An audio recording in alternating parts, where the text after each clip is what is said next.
What's up, everybody? Quick intro on today's episode. We'll get you caught up on a couple things. One, happy spring.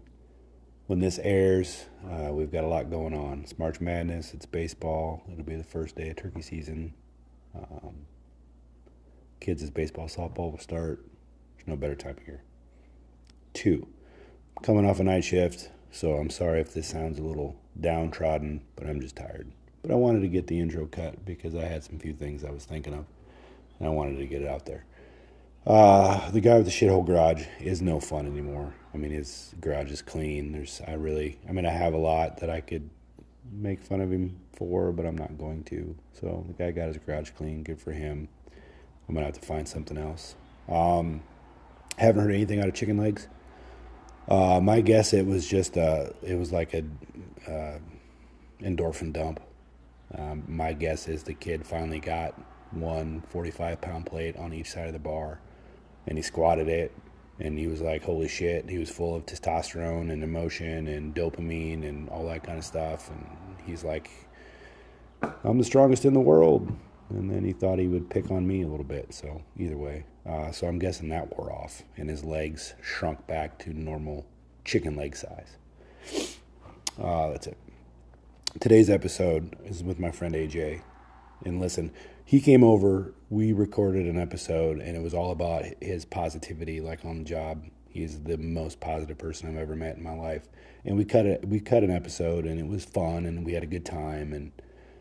But at the end of it, he's like, listen, I don't know that we can tell this story without telling another story first. And I said, what do you mean, man? And he goes, well, I didn't feel like this episode had any content to it.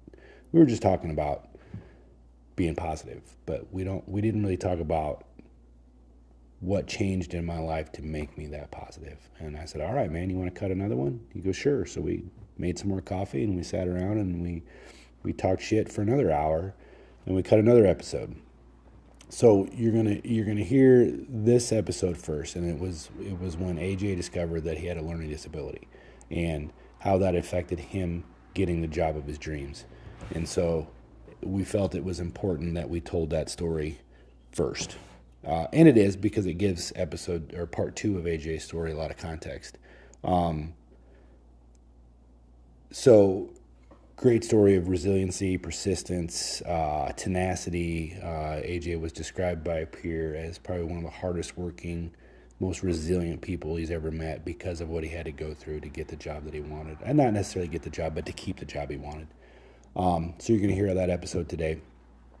And then next week we'll roll out part 2, which is basically just why the kid's so gall darn happy all the time, and how infectious it is on the job. So just wanted to throw that out there. Episode 1, AJ story. Episode 2, or part 2 of this episode, will be next week, and it'll be all about staying positive at work when there's a lot going against you to not be positive. So everybody enjoy. Work hard, be kind. Bye.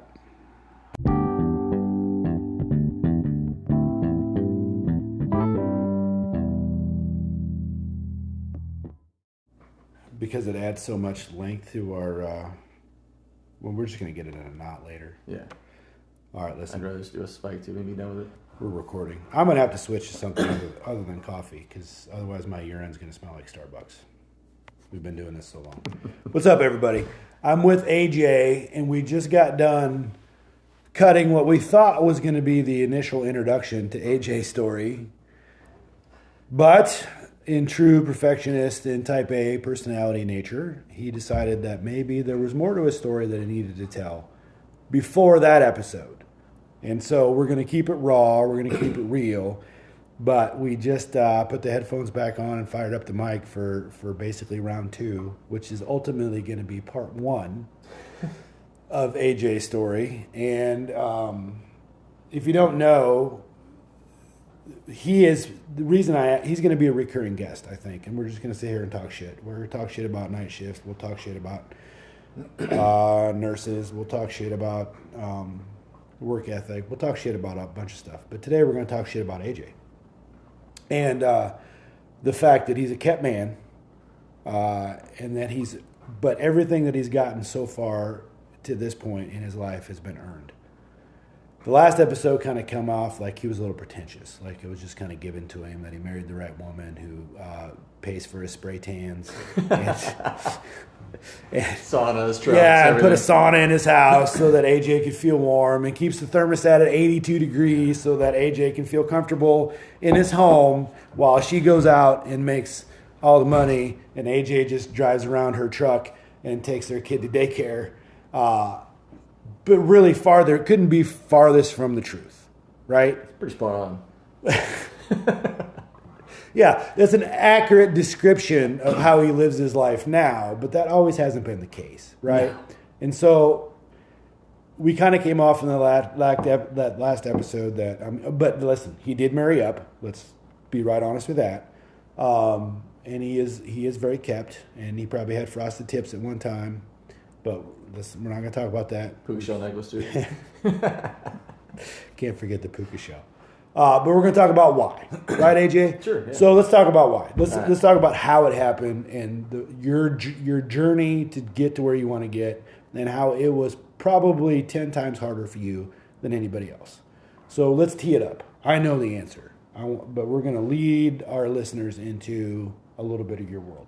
Tell me what life was like for you in high school. In regards to what? Academics or sports or I don't life know or what? how you fit in, what you were leaning towards doing as a career, why you were leaning towards that. Did you notice anything I mean, comparative to your peers? Like, yes. Aside from, I mean, academics, I never was good.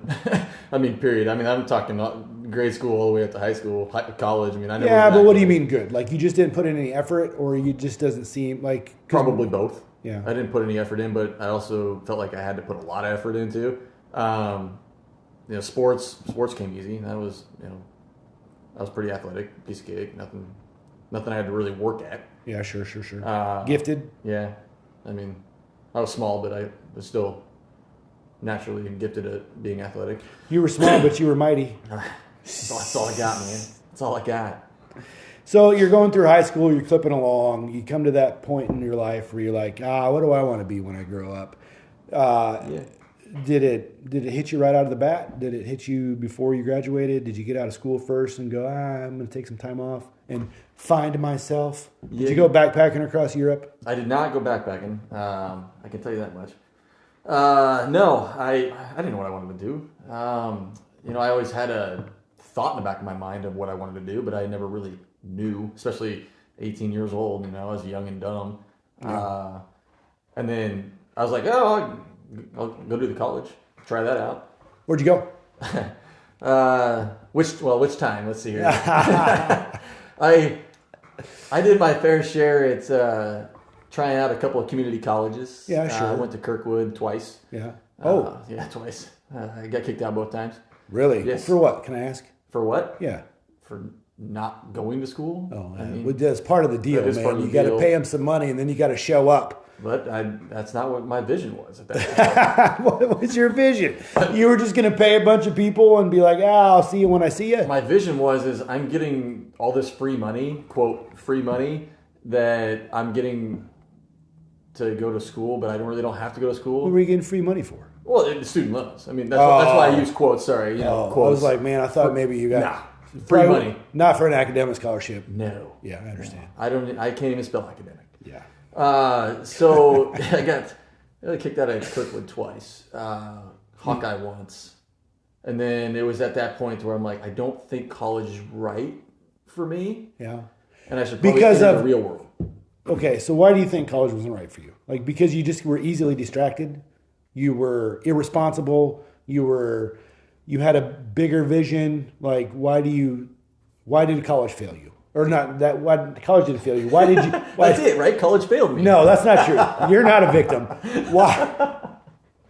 You sign up for classes, you got to be there at a certain time, you got to listen to the stuff they tell you, you got to regurgitate that stuff on a test, and then they give you a diploma. You failed college. Yes. Why do you think you did? Just Starters. I mean, I didn't at the time, why do you think college wasn't working for you?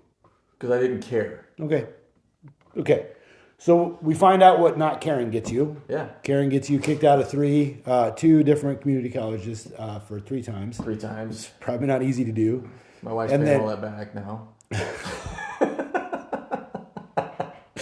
And so, God bless her. Yeah. And so you're like, this isn't working out. So I'm going to get in the real world. What did the real world mean to you at the time? Responsibility. Yeah. But still not knowing what I wanted to do. Yeah. You know, I got hired as a computer engineer, like job on site training. I'm like, I was going to say, how did you get that? No clue. Seems like you got to be somewhat smart. I knew some people that had a job opening, and they're like, yeah, we can train you. Networking is half the battle. Like if you know the right people, you can get real far. They said we can train you. I go, I don't think I'm smart enough to be a computer engineer. And they're like, no, it's fine. I was like, okay. I mean, it sounds like you should be smart. Yeah, I mean, one would think, right? So it was for a tool and die shop up in Waterloo.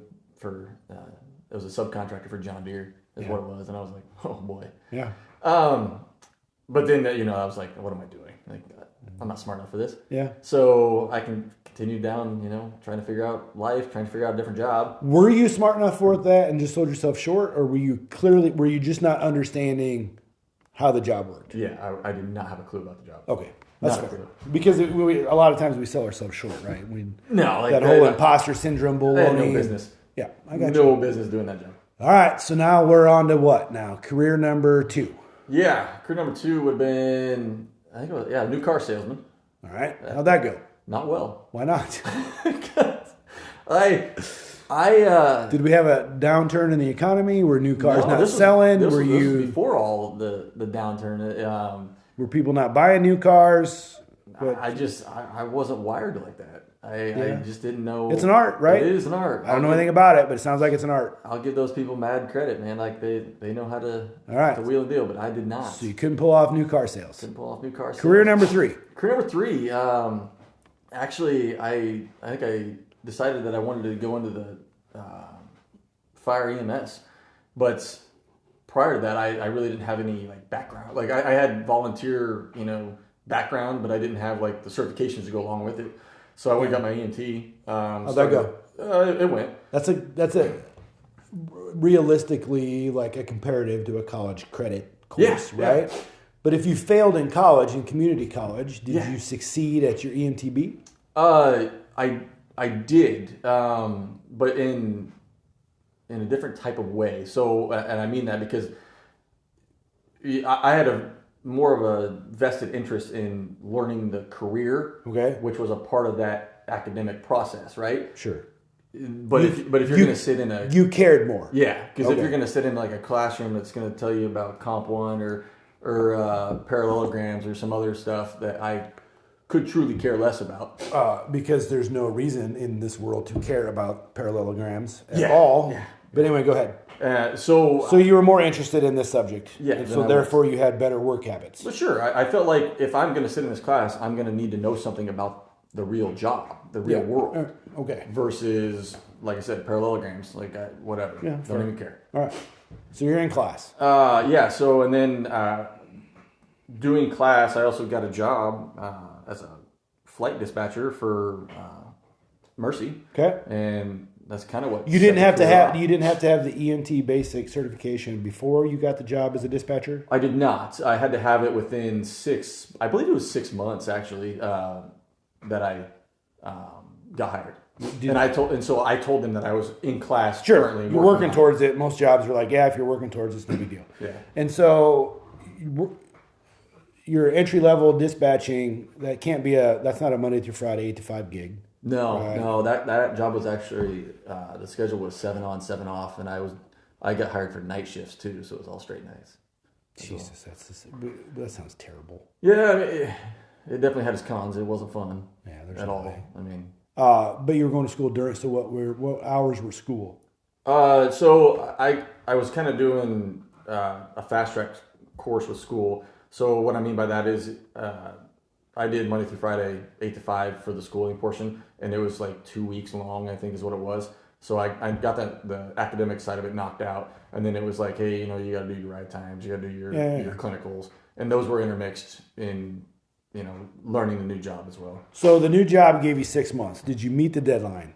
I did. Well, actually, I don't think I met the deadline, but I think that they gave me some leeway because they knew I was actively like trying. Okay. And So school was how long?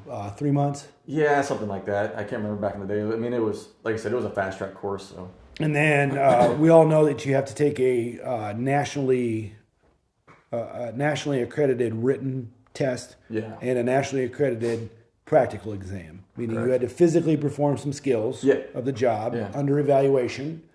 after doing, your clinicals and your ride times Yep. and stuff like that. And then you had to sit and take basically it was like an Iowa test of basic skills at the time. Did you take the old paper copy? Oh yeah, So you had to circle in the ovals? yeah. Got 3 hours to do it, 180 questions. Are you talking Iowa test based skills, or are you talking EMT? It's the same thing. Well, Well, it's not the same test, it's the same format. format, yeah. Right, like it's a timed evolution, and it has an X amount of questions, and you had to have a number 2 pencil and fill out the exact same Iowa test of basic skills sheet. All right, so that happens. Did you pass? I did not. Oh, No, I didn't. I actually, didn't pass the written, didn't pass the practical. I did not pass the written. Okay. I passed the practicals first time. So you're a hands-on kind of guy. Yep. Got that figured out. Yeah. Didn't pass the written. Okay. Yeah. So what's the recourse for that? Like what's You got to wait so many days, and then reapply, repay, and then I think just test again. on your dime? Oh yeah, Yeah. 100% of my time. All right. So did you do it? I did it. Yeah, I did. Did you pass? No, didn't pass. We're on. So You see where this is going? You're on. This is where I really started to figure out that maybe there were some academic issues going on that I was unaware of, or maybe I should have tried harder in high school, grade school, college. I don't know. But one way or another, I've got one exam like standing in the way of like me thinking about my future career. Well, so I got several questions. Okay. I'll start with: was your employment at the time as a dispatcher on nights contingent on you passing this exam? Yes, because it was a requirement for the job to have your EMT certification. And is there a statute of limitations on how many attempts you can make at this test before they just look at you and say, "Hey, listen, man, I don't think it's going to work out." Yeah. You either have to take the whole course over again, Right. or maybe we're just not going to talk about you in this profession. Correct. Do you get it? Do you get a limit? You do actually. Six times is what you Oh, get. Jesus. Yeah. That's a lot. Yeah. Before you have to, retake the test, or they just kick you out? No, so you get 6 times to take the national before you're either just done and you're not going to be a paramedic or an EMT and you go do something else, Okay. or you retake the whole course again. How many times did you take it? The EMT? The basic The test. basic exam? Yes. Took that 6 times. All 6. I used all my lifelines, okay? Holy Used them all. Holy shit. Could not figure out why I could not pass this exam at all.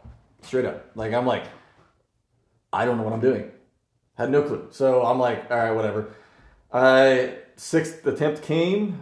Did you do different things inside those attempts to try to pass? Did you try different study material? Did you try? Yeah, you do and you don't, because you get your areas that you're weak in, right? Your results. You're weak in one area and you're strong in this area.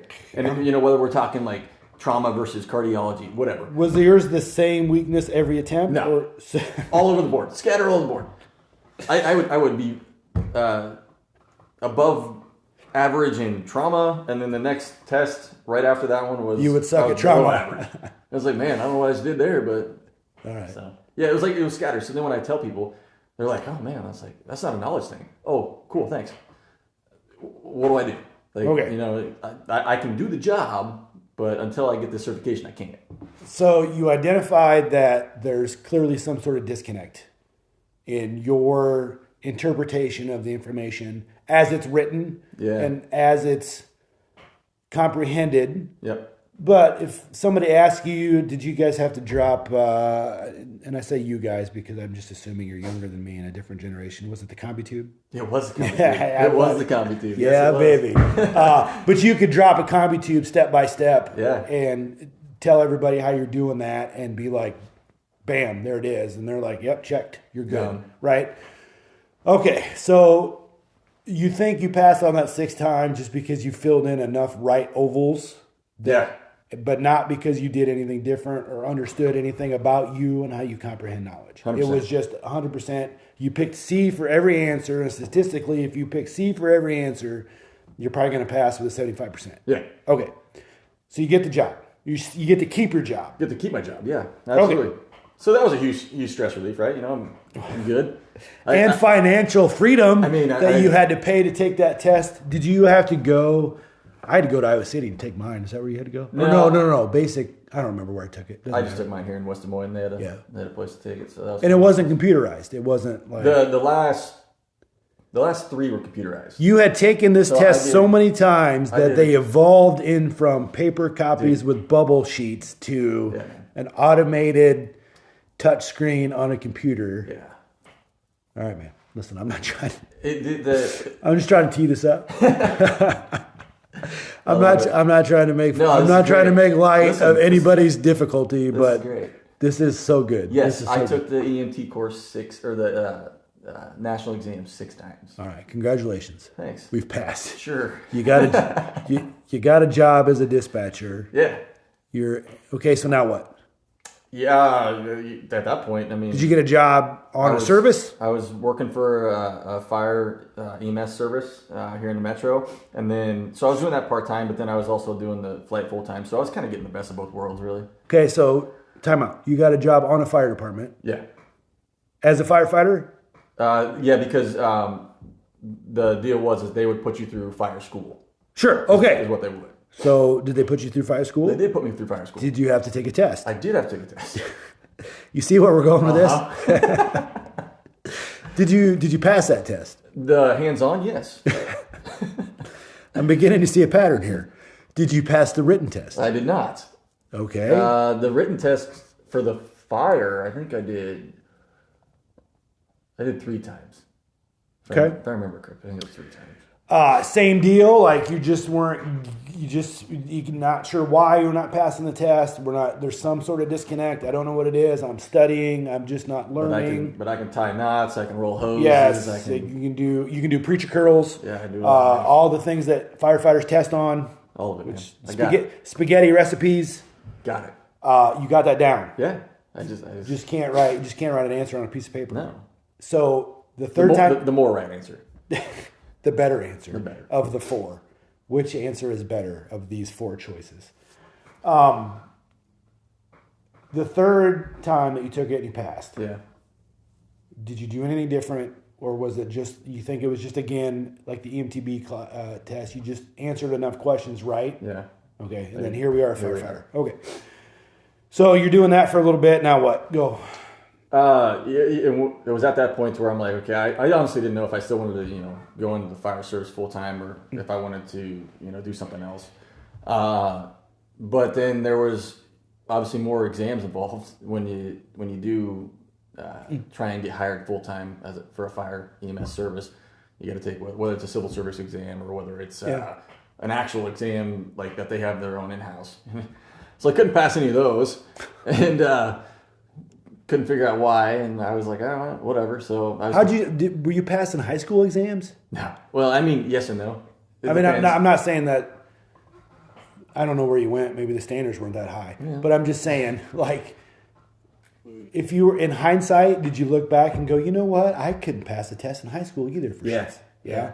And if I did pass, I was probably looking over the shoulder of somebody sitting next to me. Yeah, fair enough. Yeah, it is what it is. Yeah. Was it doing me any justice at the time? No. Not at all. But you didn't identify that there might have been a problem in high school because you were just doing the rebellious, I give 2 shits about this curriculum and let me cheat off the cheerleader or the 100%. Right or somebody and let me get through so I can get on with my life. I was the one showing up going, hey, listen, I didn't study for this exam. Can I just copy off you? Right. And they're like, yeah. And every school had them, sure. And I was that guy. Sweet talk somebody into doing it. I was that guy. Did they have spray tans back then? They did, but not where I was from. So I had to go in a bigger city. So we're a firefighter. Are you still dispatching? Did you scrap the dispatching job? I think you had a revelation during that dispatching job that you wanted a little bit more. I did. I saw, because obviously the flight dispatcher, they dispatch for the helicopters and stuff, and all the flight nurses and paramedics and pilots and everything like that. But it was at that point in my life when they would come in and do shift change or do whatever. I think honestly, I got a little starstruck because I was like, man, these people.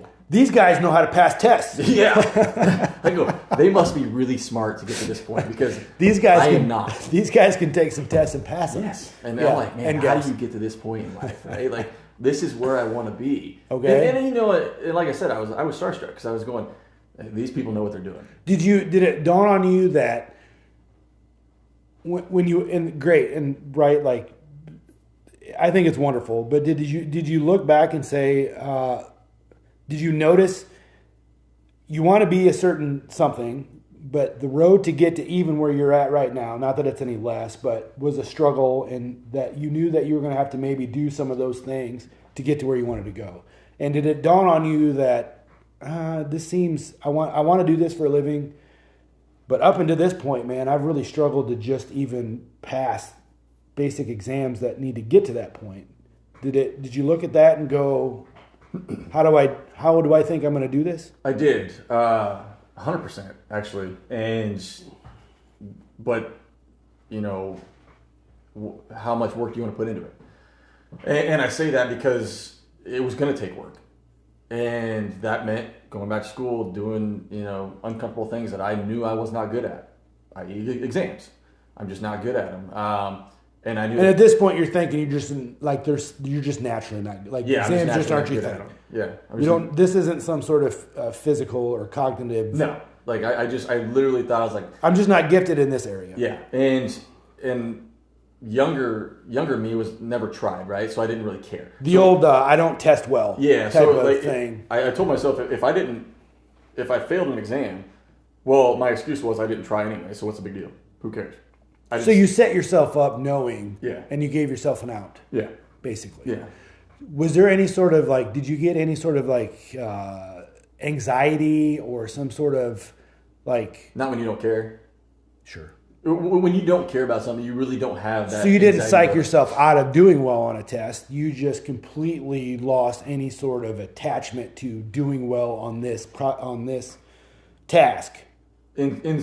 In school, like in because school, you knew the outcome was. Yeah, it's easier to be like, I didn't care anyway. Yeah, yeah, 100%. It's the old. I'm gonna race you in a foot race, and if I lose, I'm gonna say I didn't try. Yeah, because you can't lose if you don't try. Exactly. Right. All right. So that's interesting. Go. Keep going. And so I knew that there was going to be some sort of like effort needing to put in, and that was obviously going back to paramedic school because that's what I wanted to do. I was like, I'll go back to paramedic school. All right. I can do this. So we're in. So I left dispatch. I stayed PRN, on the fire EMS side just to kind of have a job. Were you single? In the background, I was single. Yeah. Okay.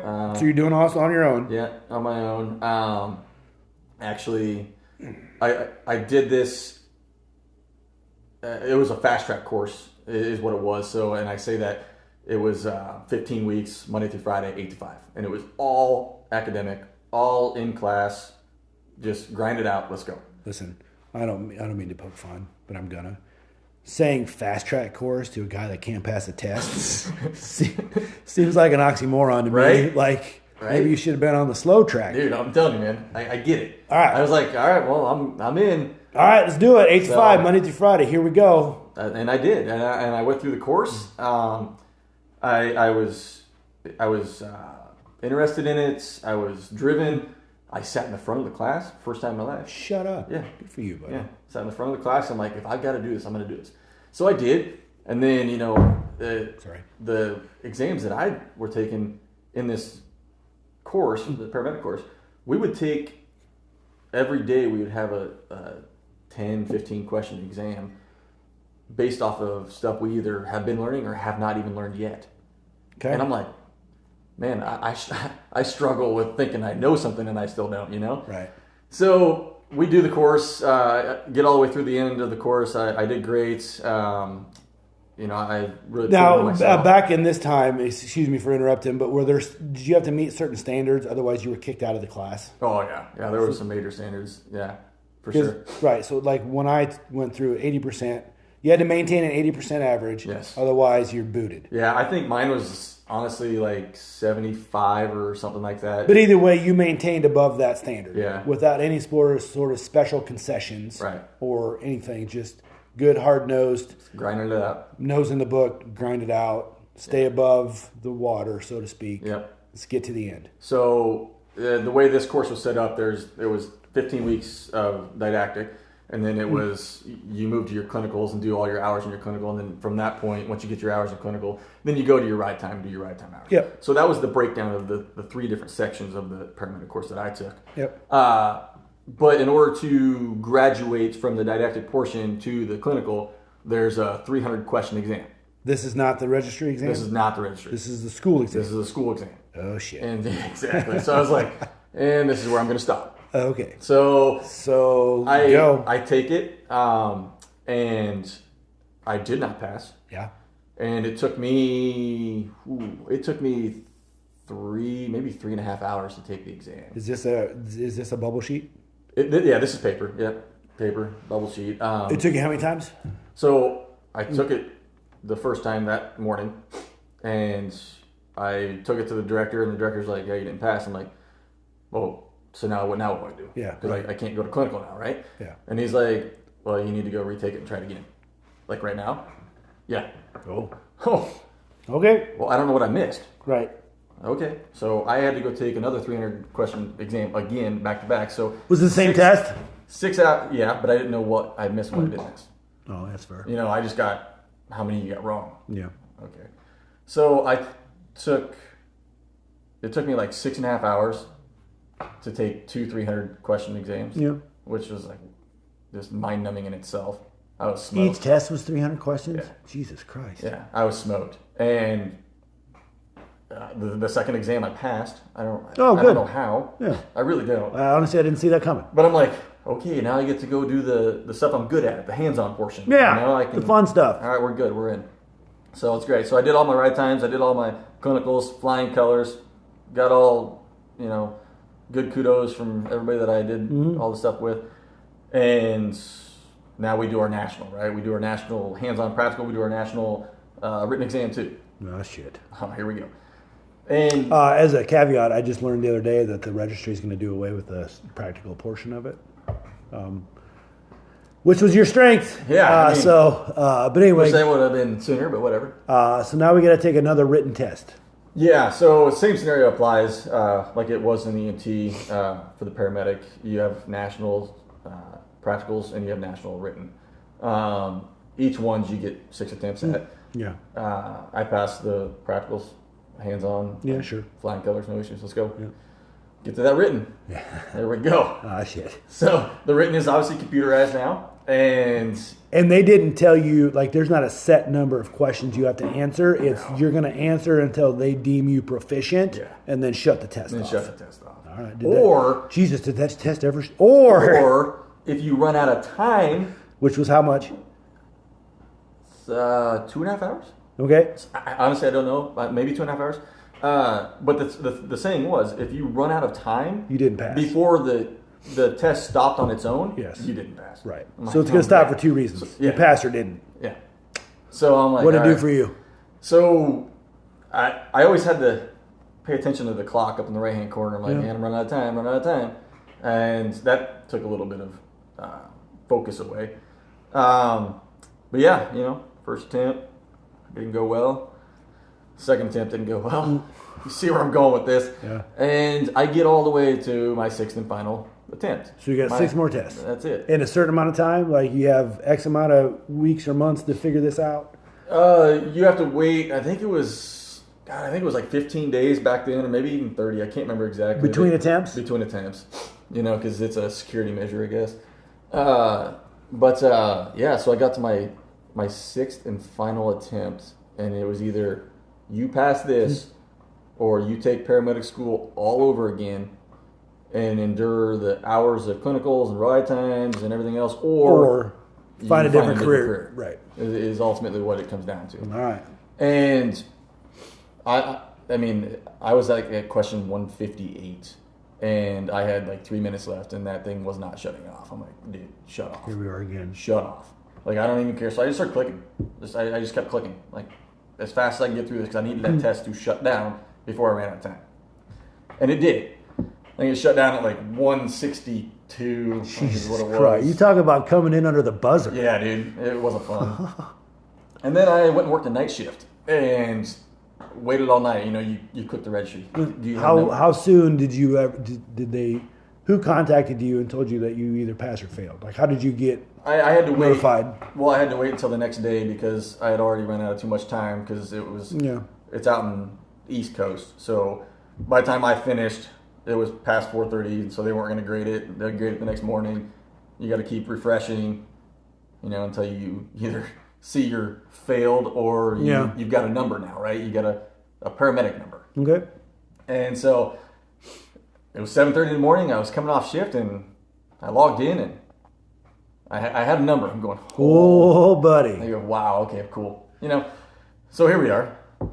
Okay. 6 attempts EMT, 6 attempts paramedic. You've used all your lives. I'm killing it. Yes. You You're know, just born to do this job, it sounds like. Born to do this job. Which it does relay into, like, standardized testing is just sometimes not applicable to certain things. Like, if somebody told you the physiology behind an MI, a heart attack, you could understand it, right? Mm-hmm. But if you were to read that in a textbook, do you think you would get the same understanding? Probably not. Okay. And then comprehending on what to do in certain situations. If we were to have a discussion about that, you'd be like, yeah. And my next step is to do X, Y, Z. And you'd be like, oh, okay, yeah, you seem to grasp the concept of what we're trying to do here.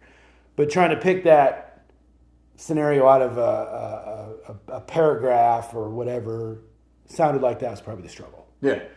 So now I think I got lost in translations. We're 6 deep in each one, but we have a job. You got on a fire service as a firefighter paramedic. Yep. Decided that after a while that we'll discover why in episode 2 or part 2 of your story, why that wasn't enough, and then you fast forward into you got a flight job. Yeah. Okay. Was there an exam you had to take to get into the industry, the air transport industry? So at the time, no. Okay, so there was no qualification to get into your job other than you had to be a functioning EMS provider somewhere here. Yeah. Go through the application process. Let's sit down and have a visit with you, talk about you. But you didn't have to prove yourself on paper that you understood how to do the job. Right. Okay. Yeah. At that time that I got my first flight job, no. Okay. You didn't. You prove as you're on the job. Your second flight job, where you're at now. Yeah. You got in the door, foot in the door, PRN. Mm-hmm. You have flight experience. Goes a long ways. Yep. You came down and you applied with our local program and filled out your application, did the interview. Did you have to prove yourself on paper to get the PRN job? Initially, no, but it was yes and no. So it was contingent on a cognitive exam, yes, but I had within the 2 years of hire. Well, that's to get so you needed a certain certification endorsement to maintain your job. But I'm saying to get hired. For HR to extend you an offer and say, hey, welcome to the program, did you have to prove yourself on paper? No. Okay. No. So we're avoiding written examinations. Yes. So now fast forward, and so your program comes up to you and says, hey, we're going to do this really cool thing where we pay a bunch of money for somebody to put a sticker on our window that says we're good at our job. Yeah. But in order for us to get that sticker, AJ, I need you to take a test. Mm-hmm. And you're like, oh, shit. Yep. Here we go. Here we go. And that test is called the FPC examination, Flight Paramedic Certified Examination. Yeah. And you're self-taught. This is a self-paced, online. You're going to put yourself through this class, basically. Yep, listen to the modules, doing it all. Yep. No formal instruction, basically. And then when you feel good enough about yourself, you need to pay some money and go to a testing center. Good luck. Okay. 100%. And by the way, we need you to accomplish this feat in 2 years or less. Correct. Okay. Yeah. So you signed up. So I signed up, and I knew the earlier that I signed up, it was going to be the better for me. Yep. Because I have a history of written exams, obviously, and You're going to use all the clock. I don't know why. Me and Tess, we just don't get along at this point. Like, Yep. It's just. And you still don't understand really why. No. You're just not you. Yeah. So Okay. like I get the information. I do all the. I got so excited about fell out of my chair. You did fall out of your chair. Whew. And we're back. And we're back. We're not editing that out. That's some funny shit. Funny. All right. I'm sitting on an air disc for my lumbar spine. Leave me alone. And he literally about fell. Yeah. Yeah. So I did all the online trainings and stuff and modules and everything. And, I'm killing it. I'm going through them all. I'm understanding the content. I get it. And at this point in my life, because of my history with written exams, I do now have anxiety with written exams. Yeah. Because obviously. You're shooting a free throw right now, and you are not a good free throw shooter. I'm And this is terrible. to win the game. Okay. Yeah, you were like Shaq. Yeah. Good at free throws right now, and you're about to put the biggest shot of your life up right now. Yep. Okay. Yeah. So right. I did that, and I tested, and obviously failed. So I was like, yeah. Oh man, I didn't see that. I didn't see that coming. Didn't see this one coming. And I continued. I go through, and again, you got to wait so many days before you can retest again. I go through the same stuff. I'm doing the practice exams. I'm thinking. What else can I do? Yep. Now I'm vested. Like I truly have a care. I have a passion. I have a drive. I have everything that I need. Is your job contingent on passing this exam? At this point, it is becoming yes. Okay. So it's Are you married? Yeah, I'm married at this point. Yeah, I'm married. So there's a lot riding on this. Yeah, well, I'm not. I'm not single anymore. I've got a wife and kids and things like that. So it's like, I still need to stay focused. I still need to stay driven, which was probably a good thing also, only because, younger me who didn't care, would have just gave up. I think the fact that we're already at this point in the story and you've exhausted every attempt at every test you've ever taken probably attests to the fact that either A, you're stubborn or you truly are a slow learner. Yeah. But when you want to accomplish it, like you're finding a way to accomplish it. Yeah. Right? Okay. I'm trying. So how many attempts at this FPC examination? You can, honestly, you can take as many as Infinite. Yeah. Until the 2 years is up where they say, we've given you a deadline. Right. Did they extend it at all because you're trying, you're making an attempt? How many times have you taken this test? Yeah, so you can take the test as many times as you want, but there has to be periods of breaks in between because there's only a certain number of tests out there with test banks that they choose from, and it's all random. So yeah, I took this exam 7 or 8 times. Honestly, I think is what it ended up being, but. It went from talking to my educator and doing study sessions and practice exams, like actual feeling like you're in an exam where we're just take it. You try and paint the scenario the same exact way it's going to be to eliminate some of that anxiety. Yeah. So game day situations. You're preparing, right? Yep. And I'm killing these exams. Like I'm doing great. Like I know the material. Everything's good. Are these practice exams on the internet, or are these like practice exams that people are just coming up with questions and? They're on the internet. They're actually through some of these study material that are built for this. Through the accreditation bodies that are putting the exam out. Yeah. So, and I'm doing good. But it was after I think it was after my 4th attempt that I'm like, man, I am struggling. I don't know what to do anymore. Like I am miserable. I'm getting pretty depressed. It's affecting my attitude. It's affecting my everything. Like it's consuming my life. Yeah. Because my pinnacle dream job depends on this. Okay. And I had no idea what to do anymore. Like I have years invested in the career path, everything now that there's no turning back, but yet there's going to have to be turning back. Yeah. And it's just out of my control. And that was the biggest thing is I felt so not in control Yeah.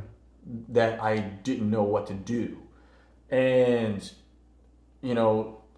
my educator at the time was like talking to me. He's like, man, he goes, you ever been tested for a disability? I go, no, not really. It didn't even cross my mind. He goes, do you struggle? Like, I know you struggle with exams, but do you struggle with comprehension or reading or anything like that? And I go, I mean, it may take me like 3 or 4 times to read a sentence and understand, what I'm reading. Yeah. And he goes, But other than that, I don't know what you mean. but yeah, I know what you mean. And he's like, why don't you go get tested? And I was like, well, I mean, yeah, I could, whatever. I've tried everything else at this point. So you've got nothing but support from your employer and from the people that are like basically mandating that we get this certification. Or Yeah. you get this certification. And They're behind you 100%. We're trying to explore options. And I talk to my coworkers too, but I don't talk to them in the sense of like full on telling them kind of like what I'm feeling. It's kind of like, hey, listen to me. Like, am I thinking correctly? Like, do I understand this knowledge, this job, this concept, this everything? And they're like, yeah, you're killing it. Like, you're doing great. Like, you know the stuff. Like, just calm your anxiety when you take the exam, and everything will be fine. Okay, cool. So when he said go get tested, what does that entail? Like, what is that? Yeah, so he recommended I go get tested for just a learning disability. Okay. And How do they test for that? so it's a day process of like a bunch of different, just random weird simple scenarios / tasks. Who tests you? It was a disability learning center that tested me for it. He recommended this because he also too has a stepdaughter that has a learning disability as well. Mm-hmm. So he kind of had like an assumption that might be the case for me, might not. And you're an adult now. Like you're like, I don't know how old you are, but you're like way past. Yeah. And nobody picked up on this in school. Right. Because you masked it with the I give 2 shits attitude. And I'm just here to party and have a good time. Yep. I'm here for you, right? Yep. And then like I'm going to graduate barely. Yep. And I'm going to skin out of here and go do some cool shit with life. Yeah. Right. 100%. So now you're well into your adult life. Yeah, wife, kid, whole nine, And going, maybe there is. Maybe I do have some sort of disconnect. Yeah. All right, so you're at the testing center. It was a day process. I did, anything from reading words that weren't even a word. Like, what does that mean? Literally, they'll give me a word in front of me and they just say, just try and pronounce this. But it's not even a word. Like, it looks like a word, but it really has no meaning. There is no word. But they want me to pronounce how I would say this non-word, if you were to say. So it was things like that. It was reading normal words. It was listening to sequences of numbers and so anywhere from like 2 digits all the way up to 7 digits. But then I have to listen to an audio recording of those and then repeat backwards what they told me in the audio. Jesus. And so I did that, and then she's like, how did you do that? Because I got clear to the 7 digits that really nobody gets to that far. Yeah. And I go, so I broke it down just kind of how I did it in my head. And she's like, the lady testing me was like, that's pretty impressive. She goes, you did a great job in this area. And I go, okay, cool. Whatever. Thanks. So you need to pass the test, lady. Yeah, exactly. Like I don't care. Yeah. A couple weeks later, they send the information out and it comes back and it's like, hey, you have dyslexia. What? What? Like, how do you spell that? Yeah, exactly. Like, what are you talking about? Like, you have struggles comprehending what you read and so forth, and that's probably a reason why, like, when you take exams, you struggle to comprehend what they're asking. Okay, I'm an adult and I just got diagnosed with like a disability, so now I kind of feel stupid, right? I didn't need help in that category, but now I'm actually being told officially. Yeah, now sure. Officially that, hey, you've got a learning disability. So I was like, all right, cool. Felt pretty embarrassed. Felt pretty ashamed. Felt pretty lost when I first found out, because I didn't think that was going to be the fix to passing this exam. And ultimately, I didn't know what my peers would think either. You know, I'm kind of like, great, you know, am I going to be that guy that, you know, they're going to look at and go, you know, well, how did you get this job? You know, like, you can't even read. Or, you know, are they going to think less of me? And if I'm reading a doctor's note and I let them know what I read, are they going to understand or sit there and think, did you understand what you just read? You know, like, whatever. In the case, it's fine. But that's what I felt early on. Yeah. And then when I started opening up and actually really talking about it, and to like one-on-one peers, you know, throughout the people that I work with, it was the reassurance that I was getting from them when I would talk about it, that they were like, listen, I don't care if you can't read. Like, I'll go into battle with you any day. Like, you know, with a sick patient or a trauma patient or whatever the case may be. Like, your skills are what are important, and they're strong, and that's what I care about. So when I heard a lot of the repetitiveness of those from my peers, it was kind of like, okay, you know, this is, I can be honest to myself, but I can be honest and open about it too, and not let it consume me, where I can make it like a, you know, negative thing. Sure. And try and hide it. Because I didn't want to hide it, you know, it's like, okay, whatever, you know, it is what it is. And so what comes along with this disability is like, okay, well, you've got opportunities to have, you know, this written exam read to you. You can have more time limits. You can take more breaks and just, you know, chill out and relax. And so I use all those. Fifth and sixth attempts, I'm using all these, you know, disability tools, and I'm still failing. Really? Yeah, still failing. I'm going, and I got no idea. So the accreditation people that put this test on, you know, I'm reaching out to them. I'm reaching out to the owners of all the study material that's online. I'm doing tutor sessions with them, and I'm doing tutor sessions with the board of directors for the accreditation. Jesus. Like, I'm bringing, like, at this point, I'm not stopping. And I'm bringing people in to hear me, like, physically hear me talk about the material, understand that I am trying to do this, but why am I not passing your subjective exam?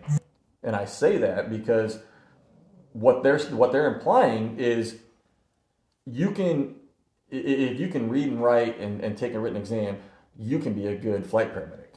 Here's your certification.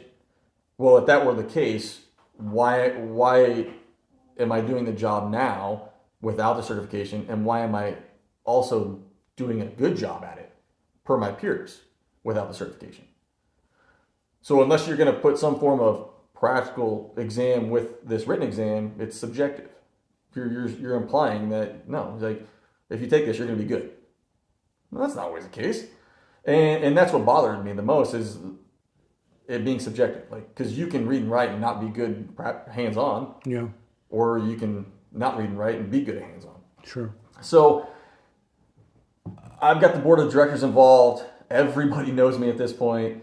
And attempt number 7. I think I took it 8 times, but attempt number 7, same scenario. Like, just failed. And now it's crunch time.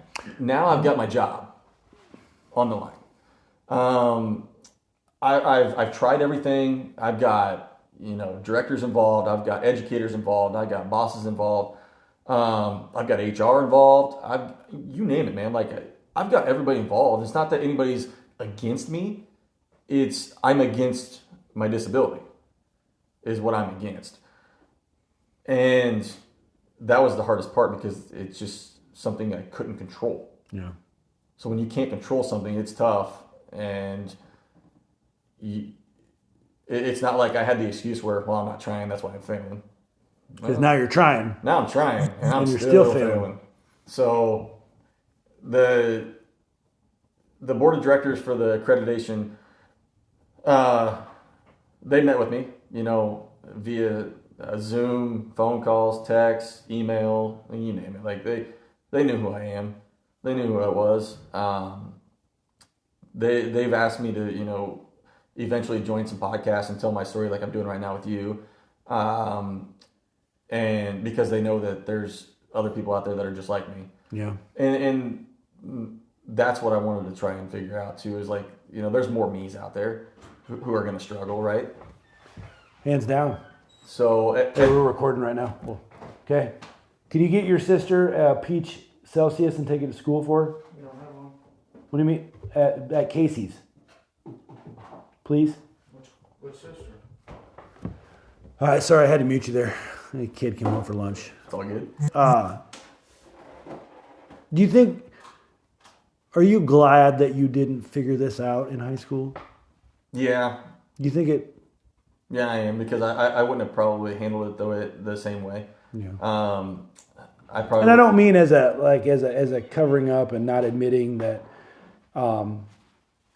you had a problem comprehending. I'm saying as life turned out, like you found out as an adult, you were able to process that information. You were able to understand the resources you had available to you, and you had that other extrinsic motivation to finish what you started. Where do you think if you would have found out maybe earlier, maybe you would have used that differently? Yeah, I would have, rather than saying the excuse was the excuse that I failed was because I didn't try. I would have made the disability the excuse and still not tried. Yeah. So finding out later in life, where obviously I'm more mature, there's other things writing on it that I'm truly passionate about, was a bigger deal. Sure. And that's why I handled it in the way that I did. So yeah, my eighth attempt at passing, that I finally passed the exam, it was, nobody was against me. Like I said, like everybody was doing what they could. My coworkers, my educator, my admin, the accreditation program, their board of directors. There wasn't anybody that were out to get me. They all were giving me every tool that I could have possibly in the toolbox to make it happen. It was just a matter of like, let's get this done. And when I finally got it done, it was the biggest sigh of relief. Actually, I was working with one of our coworkers that you and I work with quite a bit, but I just honestly, what I did when I found out, because the board of directors called me. Personal phone call. He called me and he's like, "Hey, what are you doing?" I go, "Well, I'm sitting at work right now. It's working a day shift, hanging out." And he's like, "So how you doing?" I go, "What's up, man? Like, come on, like." You knew he was baiting you? Yeah, like he just want to make small talk, and I just want to know like what's up. And so he's like, "Hey, listen." He goes, "You passed." I go, Did I get the privilege of like seeing the green button flash on the screen? No, but the board of directors president called me and said, "Hey, you passed, man. Like, it's all you. It's all your hard work." It's like, it's not all me. I had a lot of help along the way and a lot of support along the way, including my wife. Like, yeah, I was pretty miserable for a long time in these 2 years. That home life, work life, like everything was really taking effect of who I was mentally, and I was a negative person. But when I got to phone with him, I literally just went up, sat in the aircraft, and just sat there. Just sat there. Just looked, kicking it. Just looked around and just went, big weight. Done. Yeah. Like, done. I don't have to take another exam ever. I'm sure as heck not gonna challenge this exam. I'm gonna get my hours, my education hours. So yeah, it was huge, man. Like, and from that moment on is when I changed. Like all this hard work throughout my entire life, finally had an answer, and I figured that answer out. But then I broke through that answer to get to where I wanted to be in my career. Yeah. So it was a long journey. It sucked. There was nothing fun about it.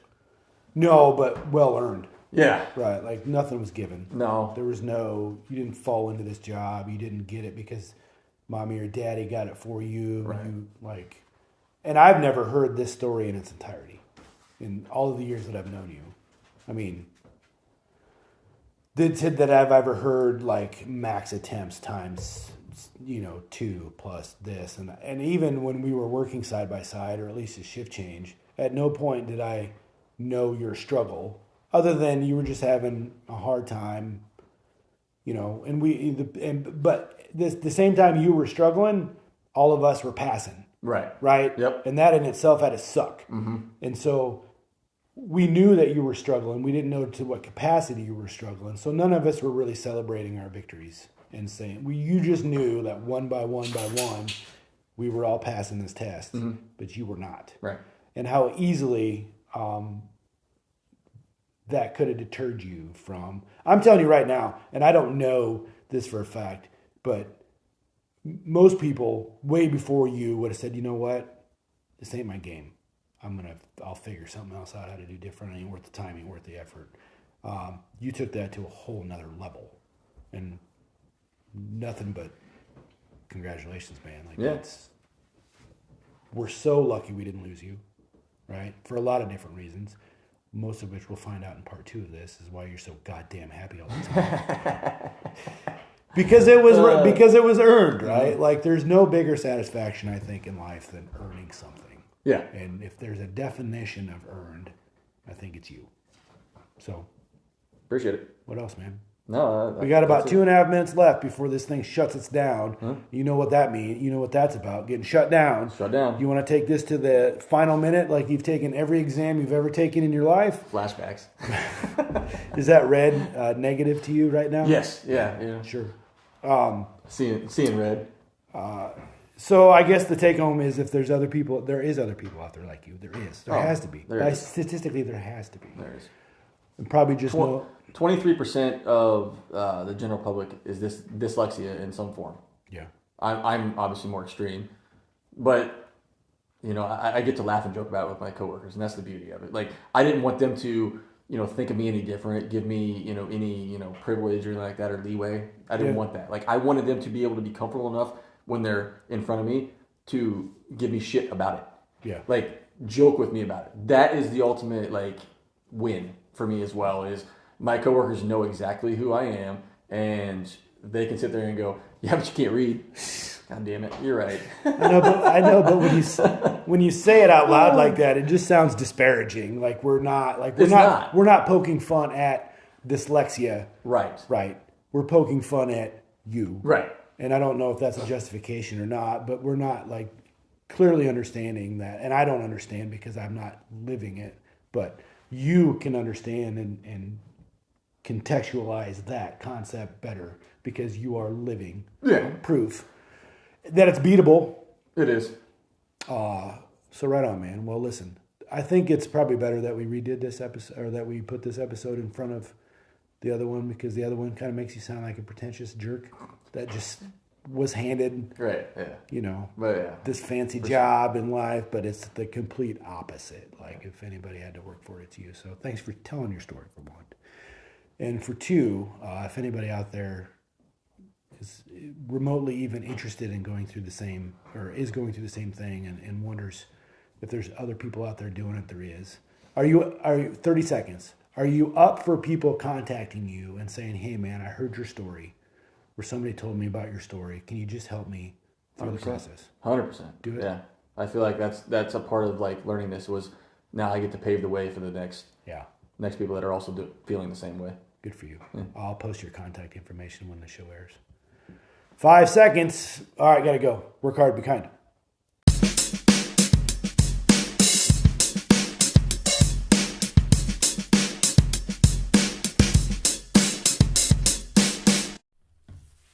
Hey everybody, thanks again for listening to another episode of the Shift Change Podcast.